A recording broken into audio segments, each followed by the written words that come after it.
අයිබෝවන් සුවපත් සේවා සුවපත් ආරම්භ තුලින් අද අප්‍රේල් 14 වෙනිදා අද විශේෂිත පරිවිඩයක් දෙන්නයි මුළු ලොවටම යම් කිසි විදිහකට විශ්වයේ ඒ කියන්නේ මහදෙවියන් තමයි මේ පරිවිඩය දෙන්න කියලා මට යම් කිසි විදිහකට ඇඟීමක් කළේ.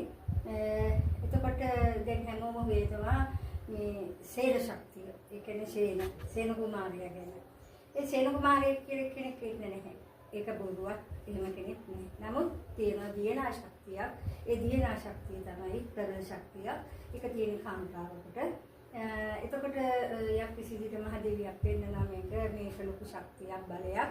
ඒ ශක්තිය බලය තමයි ඒක පෙන්නලා තියෙන්නේ. ඒක සමාජවාදී වුණු විදිහට ප්‍රකාශ කළා තියෙනවා. නමුත් ඒක කවුරුත් පිළි අරන්නේ නැහැ. ඒක පිළි අරගෙන ඉදිරියට ගත්තොත් ස්වර්ණමය විද්‍යාවක් මේ රට උදා වේවි. ඒ ශක්තියට මිසක් වෙන කෙනෙකුට මේ දේවල් කරන්න බෑ. ඒ කාන්තාවට විතරයි මේ දේ කරන්න පුළුවන් කියලා උන්වහන්සේ කියනවා. එතකොට ඒ කාන්තාව පෙර භවයේදී ලොකු බලගතු ආත්මයක්. එතකොට ඇයත් එක්ක සම්මුඛ වෙලා ඕන කෙනෙකුට ඒ දේවල් එකට දාන්න පුළුවන්. ඒ දියනා ශක්තිය තියෙන අය සතුවයි. එතකොට ඇයට විතරයි ඒ ශක්තිය දීලා තියෙන්නේ. එතකොට ඒ ශක්තිය කිසි කෙනෙකුට නැහැ. ඔය සේන කුමාරයලා අර කුමාරයලා මේ කුමාරයලා කියලා එන්නේ නැහැ.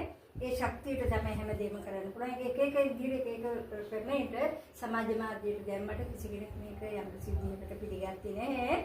දැන් පිළිගන්න තමයි උන්වහන්සේලා කියන්නේ. ඒක පිළි අරගෙන ඉස්සරහට ගේන්න ඊට පස්සේ ඉතුරු වැඩ කොටස අපි පවරනවා මෙන්න මේ විදිහට කරන්න කියලා. ඒක තමයි සත්‍යතාවය.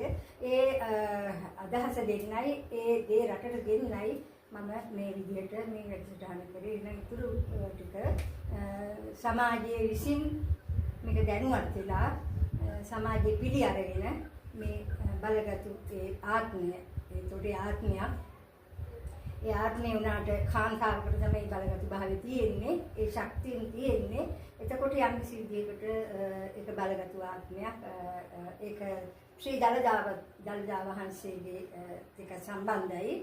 එතකොට බලා ගන්න පුළුවන් ඒගේ ආත්මය මොකක්ද කියන එක. බලාගෙන ඒ විදිහට කටයුතු කරන්න කියලා එහෙමනම් හැමදේනාටම සුබ අවුරුද්දක් වේවා කියලා මේ වැඩසටහන අවසන් කරනවා. සුවපත් වේවා සුවපත්.